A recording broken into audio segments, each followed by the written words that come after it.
Hey you guys, welcome. So this video is going to be a really important one because I'm going to explain to you the foundation of every single exercise that I give you guys to do, whether it's just for you or you and your horse. So make sure that you finish this entire video because it's really going to be strung through every other thing that I post and put out there. So you having a deep understanding of what I'm going to talk about is really going to help you understand what is going on. I'm going to give you a very basic, simplified version of the nervous systems and why they matter and how I use them to benefit us and our horses. So no, I'm not an expert in neurobiology, but I've dedicated enough time to understanding how our minds and our horses' minds work so that I can integrate that into my training program. We all know that what every discipline is reaching for, doesn't matter English, Western, and I think about it, and even if you don't ride at all, what does everybody want their horse to be able to have? You want your horse to be balanced when it moves. You want your horse to be able to carry themselves because in the long run, that is them staying sound. And you want them to be able to do all of these things with elasticity.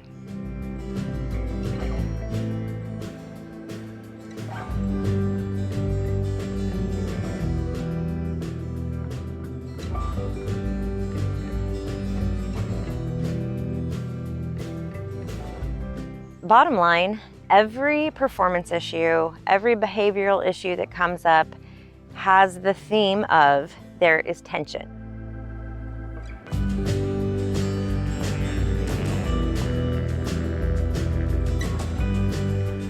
There's either so much tension that it causes bucking or running off or spooking, or just a horse that gets really heavy in your hands, really dull to your aids. So where does tension come from? Tension in the body starts in the mind. It starts when you or your horse do not feel safe.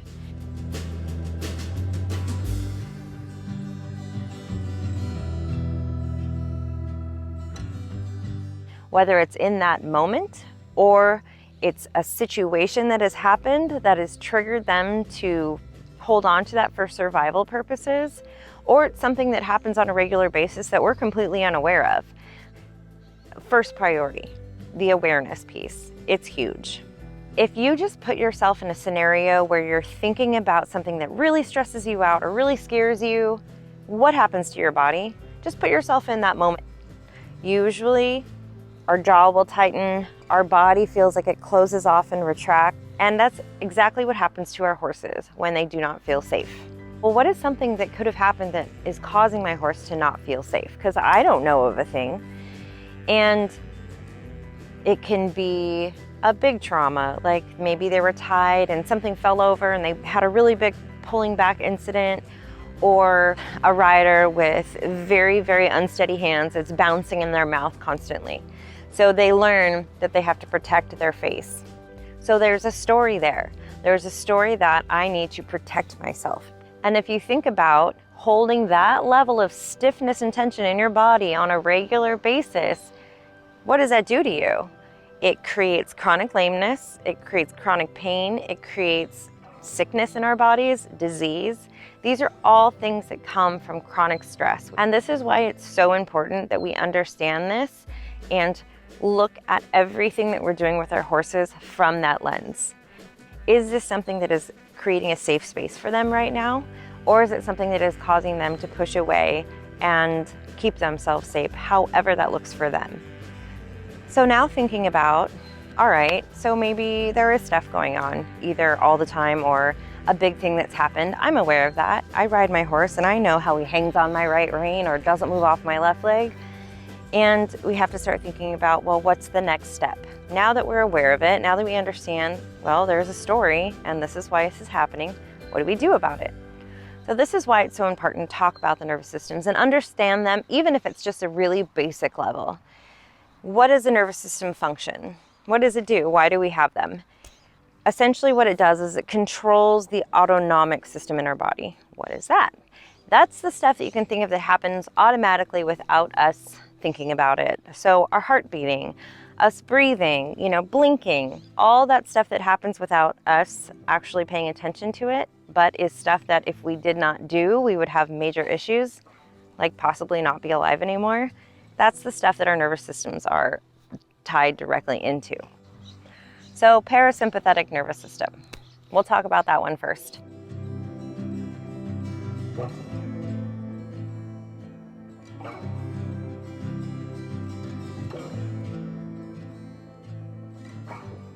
Parasympathetic nervous system is basically rest, relaxation, and restore. So an example of being in your parasympathetic nervous system would be, you sitting in the sunshine with your horse and just being in the moment, sitting on the beach, on a tropical island, or sitting on the top of a mountain that you've just hiked. Anything that just brings you peace. Your heart rate is balanced, your breathing is deep and calm, your digestive system is going, the blood is pumping to all of your organs just as it needs to keep you healthy, keep your body absorbing the nutrients that you've hopefully put into it. That's the basic place where our bodies can heal. It's where all the damage that we've done restores itself.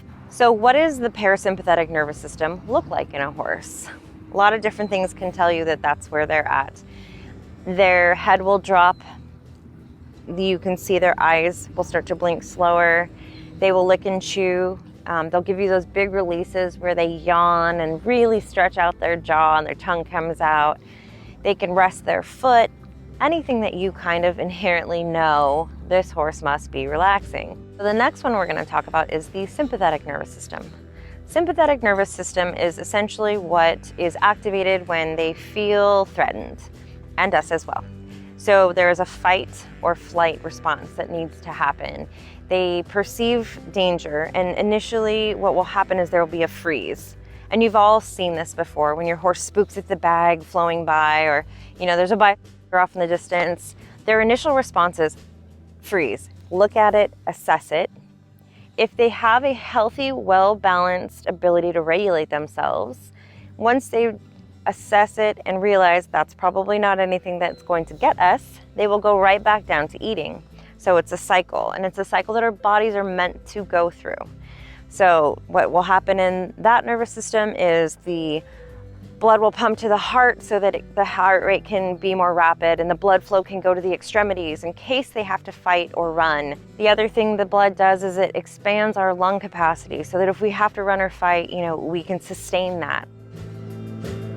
Essentially what you really want to happen is, yes, you can be kicked into that nervous system, and then at some point you are re-regulated back down into the parasympathetic nervous system. So then the brake gets put on and everything can rest and restore and go back to balance.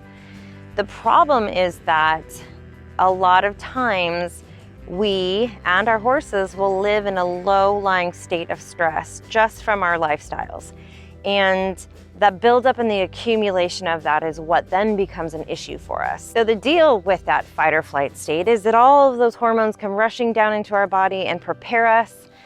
What happens when we don't use all of that stuff? When we don't have to fight or run, but we just stay stagnant? When you're restrained and you can't actually do what your body was inspired to do? Not in a space of you realized it wasn't an issue and calm down, because then all of those hormones will dissipate and dissolve back into and be used where they need to. I like to say that it gets turned back into your life force.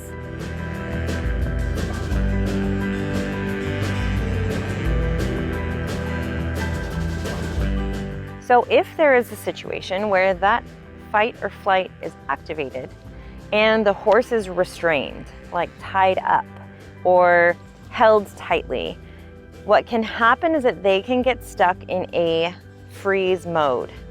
What happens then is that the accumulation of these hormones that are being pumped, telling them you're going to need to fight, you're going to need to run, but they do none of that, it gets stored up in their bodies, in certain spots of their bodies. The most common places I see that tension getting stored is at the poll and in the jaw, right at the base of the neck, into the back, and then into the hind end. I've got some exercises once we get deeper into this that will help you identify that stuff and release it. But the idea is to clean out the accumulation of stuff that is going on for them, which is essentially like self-care, which is consciously putting yourself in a parasympathetic nervous system repeatedly to support yourself in being healthy.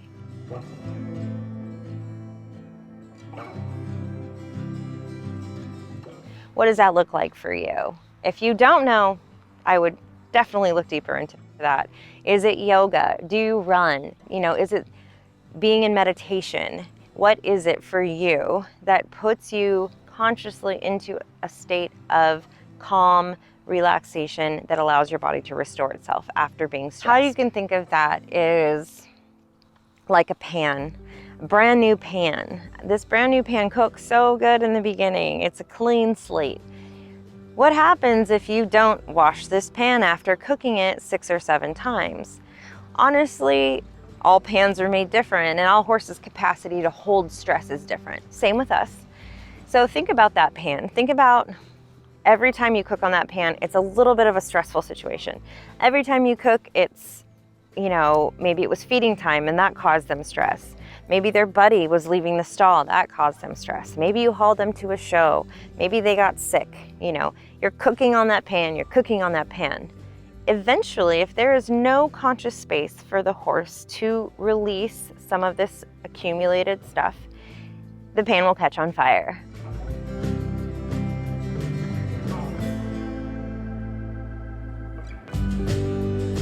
And how that looks is spooking, bucking, pulling back, anything that's like a big explosion. So it's much like a balloon, and every time you blow into it is a stressful situation.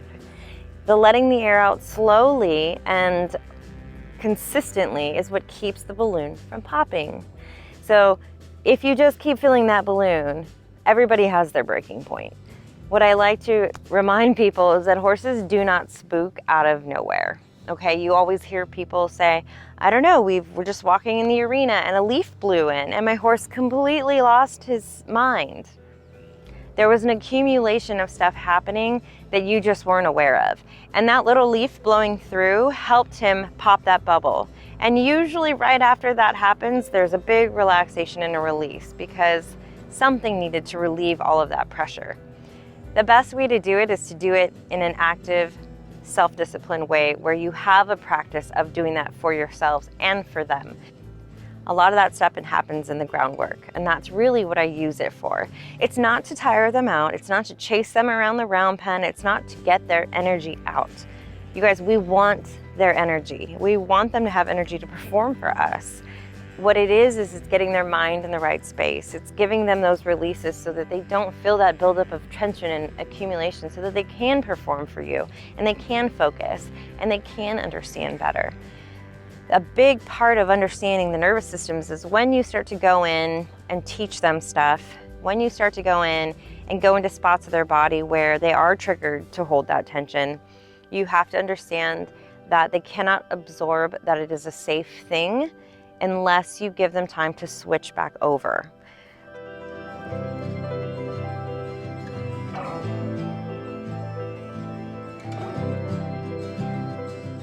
Letting them switch back over is something that sometimes we need to support them in and help them co-regulate their nervous systems.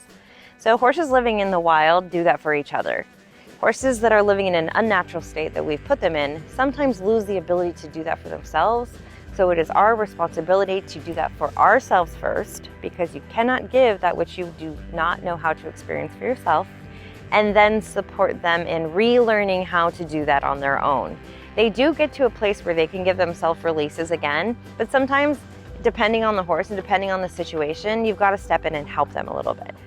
Sometimes you'll have a horse that has been in a scenario so long that it's not been seen, it's not been heard.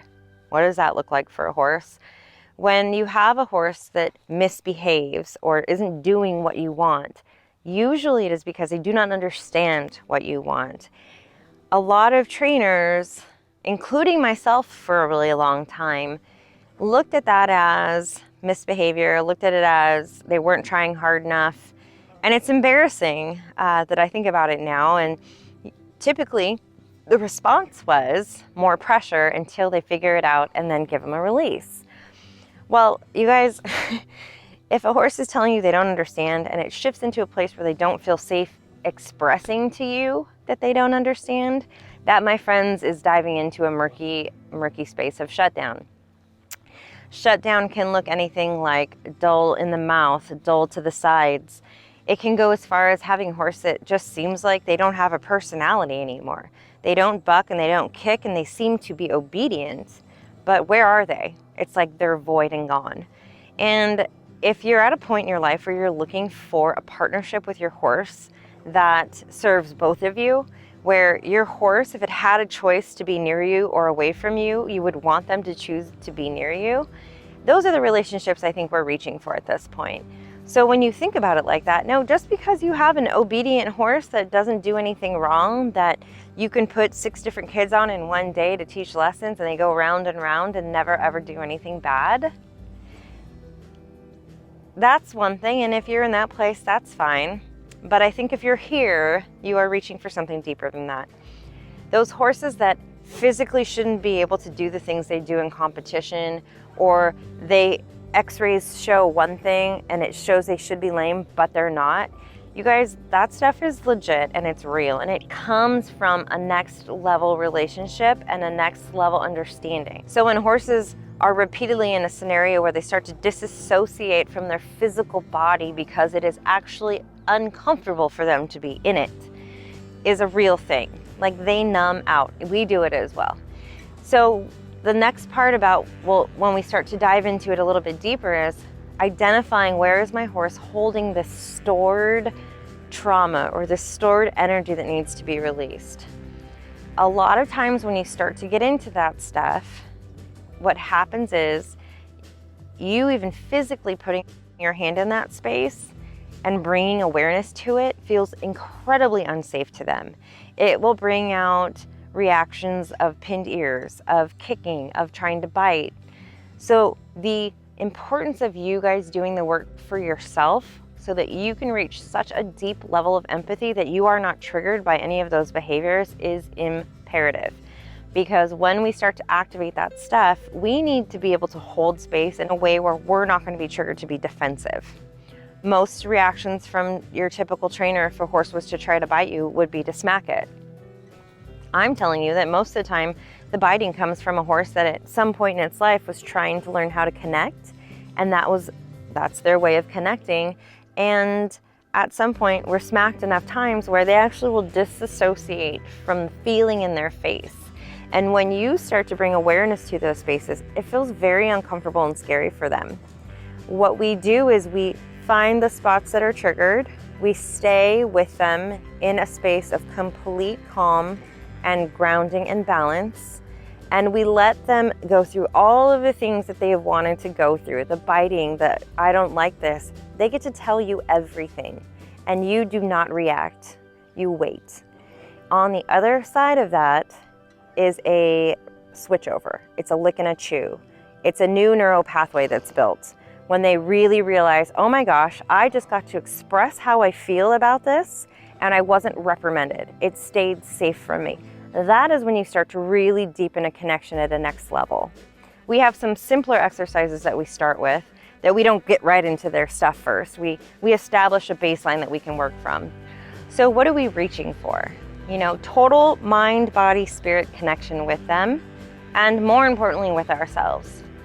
We start with looking at them and asking ourselves, what does my horse need to feel safe right now in this moment? And it gets to change day to day, so don't expect it to be the same thing.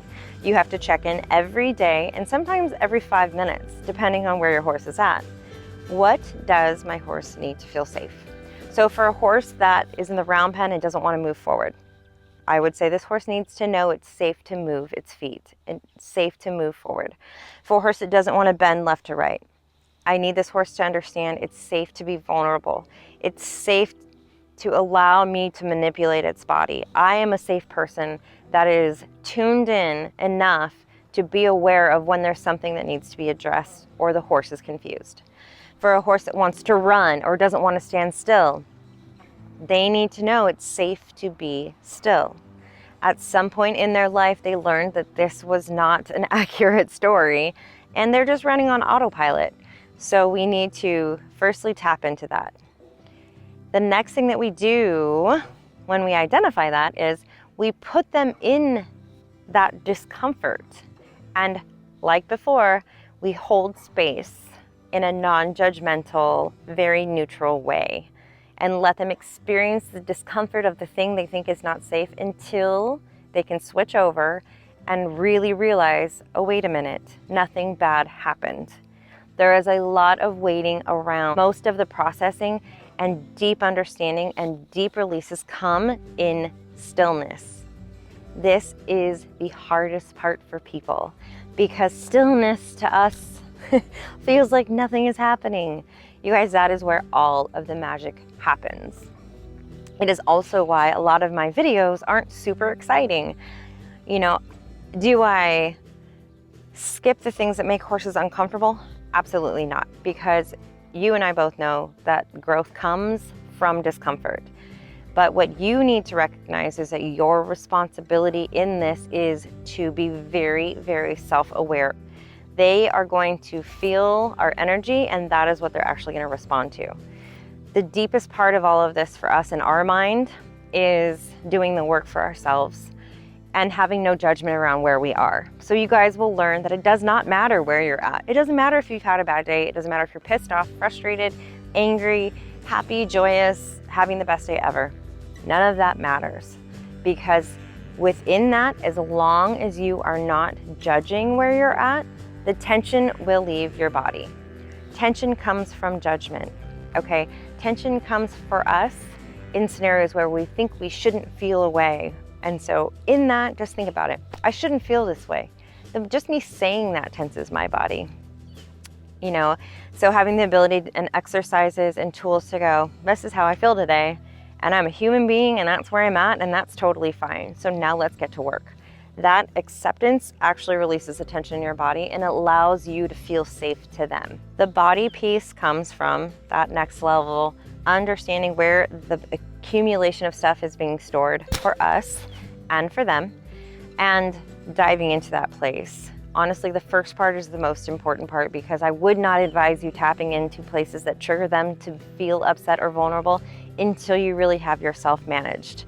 And like I said, we are going to get into all of that, and you will understand and have tools to do that for yourself. The spirit piece comes from those two things coming together and you guys reaching a next level connection with your horse. Your ability to communicate and really understand what they are trying to tell you and where they are at, and form a partnership that benefits both of you, that isn't one-sided, that they are excited to see you when you show up, and not because you're storing cookies and carrots in your bucket. So I'm so excited to be on this journey with you guys. I'm always diving deeper. The more I help you guys, I remain open, and I really want you guys to get to a place where you tap into your own intuition and you tap into, what can I do next? I feel like I should be doing this, even though it's not in the guidelines. It doesn't say to do that in the video. I want you guys to go, but what would happen? What would happen if I did this? And try it, because the only reason I've gotten where I'm at to any of these things is because I did that. I followed the guidance and I wasn't afraid to make mistakes. So thank you guys for allowing me on your journey. My intention is to, no matter what capacity you guys work with me, to always create a safe, non-judgmental space for you guys to grow and deepen your understanding of yourselves and your horses.